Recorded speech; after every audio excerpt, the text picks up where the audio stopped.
A man with an IQ of only 80 managed to brutally murder 49 women over the course of 20 years. To outsiders, he seemed nothing more than an ordinary, honest man. He was skilled at hiding, carefully choosing lives that few people cared about. Time and again, he returned to the dump sites, just to prolong his twisted sense of possession and control. He could even sit through a polygraph test without flinching, leaving police to chase him in vain for nearly 2 decades. It wasn't until one determined detective refused to give up, and until DNA technology finally spoke, that the long nightmare which began on the banks of the Green River saw a glimmer of resolution. Today, we tell the story of the Green River Killer. In 1988, in Seattle, Washington, 31-year-old detective Dave Reichert sat in a studio. Facing the camera, his eyes were steady, as if addressing both the television audience and the killer who might at that very moment be watching from the shadows. Reichert declared, "We will not give up. Because we will catch you. If you have the courage. If you have the guts. Contact me. It's time we talked." His words were directed at one of the most notorious serial killers in the world at that time, the Green River Killer. But this horrifying story began years earlier. On August 15, 1982, on that bright, breezy day in Seattle, Washington, 41-year-old Robert Ensworth was drifting north along the Green River in his inflatable raft. The water was crystal clear, the surroundings peaceful and calm. But as he floated into a quiet stretch on the city's southern outskirts, he suddenly noticed something on the riverbed. Peering closer, he saw what looked like a young black girl pinned beneath a rock. Her eyes wide open, staring straight at him. At first, Robert thought it was just a mannequin, so he tried nudging the rock with his paddle. The moment he did, the raft tipped violently, throwing him into the water. He landed right beside the mannequin. When his hand brushed against the cold, stiff flesh, every drop of blood in his body seemed to freeze. This wasn't a mannequin, it was a real woman's corpse. Even more horrifying, just half a meter away, wedged between rocks, lay the half-naked body of another black girl. Terrified, Robert scrambled to shore and frantically called the police. Later he recalled, "Those eyes, I will never forget them for the rest of my life." Seattle police were shocked by the report. Just a month earlier, 16-year-old Wendy Caulfield had been found strangled in the Green River. Only days ago, 23-year-old Deborah Bonner's body was discovered beneath a tree along the riverbank. And now, there were more bodies in the water. Detective Dave Reichert, then 31, was assigned to the scene. A veteran of the Homicide and Robbery Division. Even he gasped when he saw the sight in the river. 2 naked female bodies floated there, both strangled to death. Even worse, during evidence collection, investigators discovered a third victim only 10 meters away in the grass. She had been strangled with her own blue underwear, her body covered in bruises. Dead no more than 2 days. The 2 victims in the river were identified as 31-year-old Marcia Chapman and 17-year-old Cynthia Hines.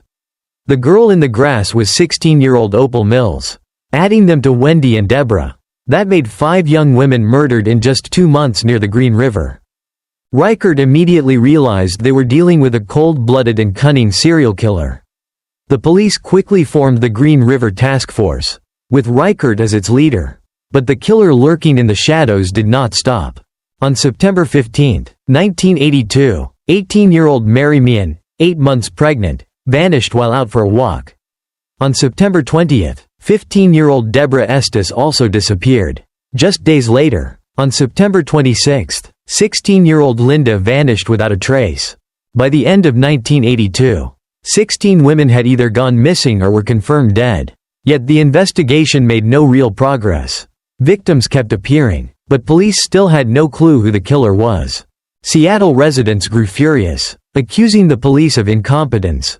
Some even claimed the authorities didn't care because the victims were prostitutes. In truth, the police were doing everything possible. In an era without computers or surveillance cameras, all they could rely on was manpower and painstakingly combing through leads. They discovered that most of the girls knew each other. Nearly all had engaged in sex work, and their ages ranged from 14 to 23. Typically, they were last seen either getting into a client's car in the red light district or vanishing during the transaction at a motel.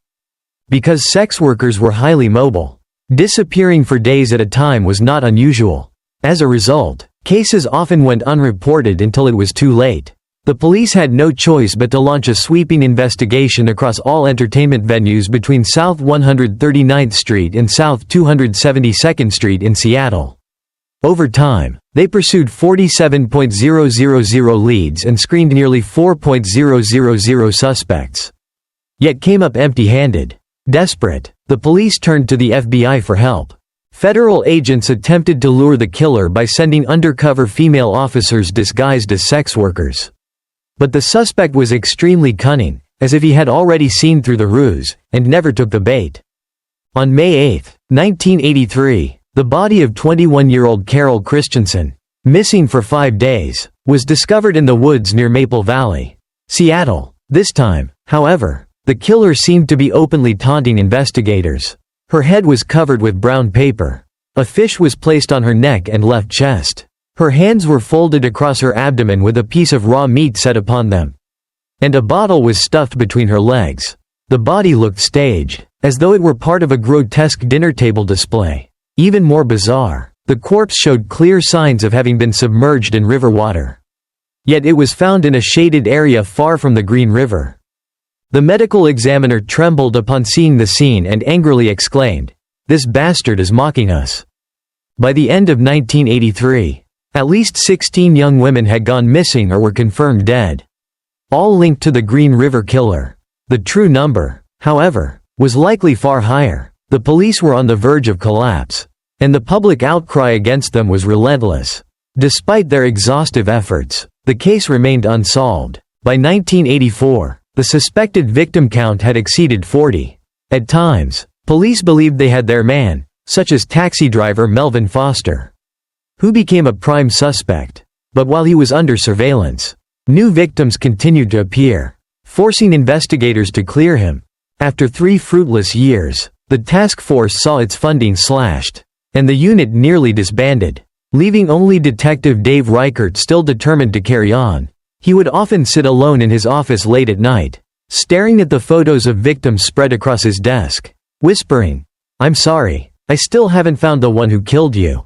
The strain was overwhelming. His wife recalled that he grew withdrawn and silent, sometimes sitting in a daze until dawn. Colleagues urged him to let go, warning that this case might forever remain unsolved. Yet on the office wall, Reichert taped a note that read, "We will never give up." In 1987, the task force shifted strategies. Instead of trying to prove who the killer was, they decided to eliminate suspects one by one. It was then that a painter named Gary Ridgway came under scrutiny. Investigators discovered that between 1982 and 1983, nearly every time a woman went missing, Ridgway had conveniently taken time off work or left early. He had once been arrested in 1982 for soliciting a prostitute. And shortly after, that very woman was found murdered. On April 30, 1983, 18-year-old Marie Malvar disappeared. The last person to see her was her pimp boyfriend, who said Marie had gotten into a pickup truck along Highway 99. He gave chase, but lost the vehicle at an intersection. When she never returned home, he and his family searched the area the next day, only to spot the same truck parked outside a shed belonging to a painter. The owner was none other than Gary Ridgway. Police immediately questioned him and combed through old case files, discovering that Ridgway's truck had been seen near the disappearance sites of other victims as well. Though Ridgway flatly denied knowing any of the women, police classified him as a major suspect. The newly reformed task force decided to dig deeper. They searched his home and collected saliva and hair samples. But DNA technology at the time was still in its infancy. The evidence was stored for the future. Ridgway was even given 2 polygraph tests, both of which he passed, leaving investigators with no choice but to let him go. Time passed. By 2001, nearly 20 years had gone by since the Green River Task Force was first formed. Dave Reichert had since risen to the position of King County Sheriff. But he never forgot the burden of the case. By then, DNA technology had advanced significantly. Reichert remarked with excitement, "Now, just a trace of blood or semen is enough to bring the killer to justice. It's time to wake up those frozen samples." The process was difficult. The old samples were degraded and several attempts failed. But finally, in September 2001, Technicians succeeded. When a colleague handed Reichert the DNA report, he hadn't even opened the envelope before quietly saying, "It's Gary Ridgway. Isn't it?" On the morning of November 30, 2001, 52-year-old Gary Ridgway was at work as usual at the Kenworth truck plant, carefully spray painting a vehicle. Suddenly, the factory was surrounded by police. When told the reason for his arrest, his co-workers were stunned. Could this mild, hard-working man, who had been there for 32 years, really be the Green River Killer? Ridgway himself appeared calm, even slightly bewildered, as though he didn't understand what was happening. His third wife, Judith, later recalled, "Even when he was arrested, I couldn't believe my husband was a murderer. He was always so kind to me, so gentle, never once lost his temper." So, how did this seemingly ordinary man fall into becoming a murderous demon? On February 18, 1949, Gary Ridgway was born into a working-class family in Salt Lake City, Utah. His father was a bus driver, while his mother was domineering and highly controlling. Their marriage was hostile, filled with constant arguments and fights. From a young age, Gary grew up in this oppressive atmosphere. With an IQ of only 82, he struggled in school and, even at 13, still wet the bed. Each time, his mother would scold him harshly while roughly cleaning his body. These humiliating experiences planted the seeds of hatred toward women in his heart. After graduation, he joined the Navy and married his 19-year-old girlfriend, Claudia. While serving in Vietnam, he frequently solicited prostitutes. His refusal to use protection led him to contract venereal disease.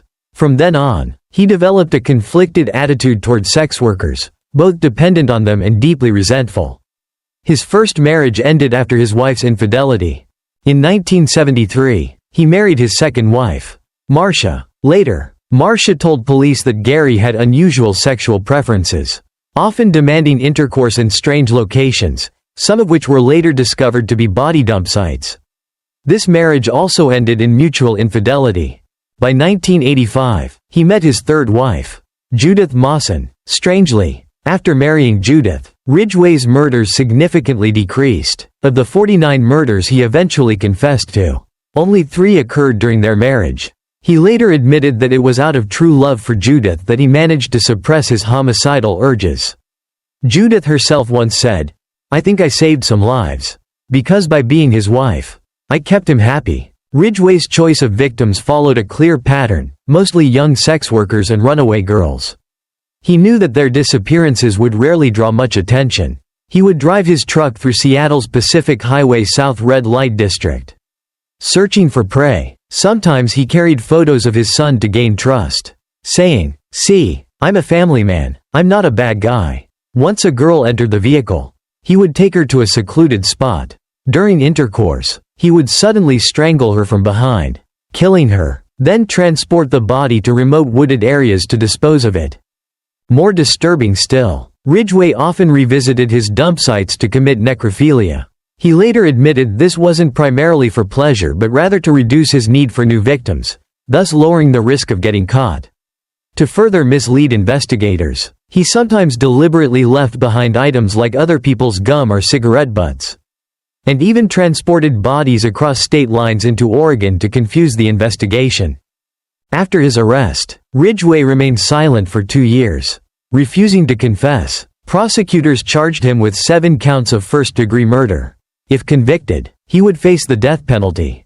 However, given that victims' families had already waited 2 decades without resolution, prosecutors offered Ridgway a plea bargain. If he confessed and helped locate more victims' remains, he could avoid execution and instead receive life imprisonment. Clinging to this lifeline, Ridgway immediately agreed. Under the agreement, he had to disclose the locations of missing victims and plead guilty to the cases tied to each discovery. One by one, he confessed to 49 murders. Yet the true number remains uncertain. At first, he claimed 65 victims, then later changed it to 71. "I killed so many women," he said, "that I lost count myself." On November 5, 2003, the Green River Killer case finally went to trial at King County Superior Court in Seattle. Ridgway, then 54, showed no emotion as he calmly admitted to murdering 49 women over the span of 2 decades. Most were sex workers and underage girls. More than 20 victims were under 18. His method was almost always the same: he had sex with them, then strangled them. The trial lasted 4.5 hours. Reading out the names of all the victims alone took 8 minutes. With each name read, Ridgway replied evenly, "I am guilty." On December 18, 2003, the court sentenced him to 48 life sentences plus an additional 480 years, without the possibility of parole. Among his confirmed victims, the youngest was only 14, and the oldest 31. Every one of those girls once had their own story. Once was someone's beloved daughter. Ridgway stole all of their futures simply because they were easy targets, because society largely ignored their disappearances. Today, at 76 years old, Gary Ridgway remains imprisoned in Washington state. He spends 23 hours a day in solitary confinement, with only 1 hour for exercise. In September 2024, he was briefly transferred to King County Jail. It wasn't until March 2025 that the public learned it was for further efforts to recover the remains of more victims. This shows that, even after more than 20 years, mysteries still linger along the Green River. Ridgway claimed to have killed 71 women, yet only 49 bodies have been confirmed. More than 20 families are still waiting for answers. After 2 decades of pursuit, the monster lurking in the shadows was finally brought to justice. But the 49 young lives lost will never be forgotten.